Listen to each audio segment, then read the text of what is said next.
তো ঠাকুরের জিনিস আনা হয়ে গেছে, দেখাচ্ছি এবার। এই হচ্ছে এটা, দুটো ডিজাইন করেছি একরকম, আর একটা ডিজাইন করেছি একরকম। এটা হচ্ছে একটা ডিজাইন, যেটা হচ্ছে সুভদ্রার জন্য। এখানে এই স্টোনটা ছোট দিচ্ছে, আমি ওনাকে বললাম যে এটা স্টোনটা বড় দিলে ভালো হতো। উনি বললো যে এখন পরিয়ে দাও, এখন তো সময় কম, এখন তো আগে দিতে হবে ঠাকুরকে, তো তার জন্য হচ্ছে এখন এটা এইভাবেই নিলাম। আর এই ডিজাইনটা হচ্ছে দুটো করা হয়েছে, একই সেম, জগন্নাথের জন্য আর বলরামের জন্য। তো এগুলোই হচ্ছে ঠাকুরকে পরাবো, আর সামনেই তো আর 2 দিন বাকি রয়েছে। তো যাই হোক, আমি তো জিনিসগুলো করে খুব খুশি হয়েছি, আমার খুব পছন্দও হয়েছে জিনিসগুলো। এইগুলো করেছি হচ্ছে ঠাকুরের হাতে পরানোর জন্য।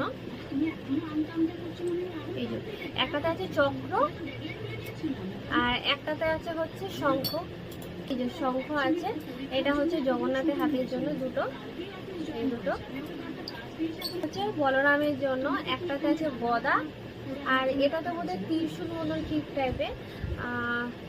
তো যাই হোক, এইটা হচ্ছে বলরামের জন্য, এই দুটো হাতে।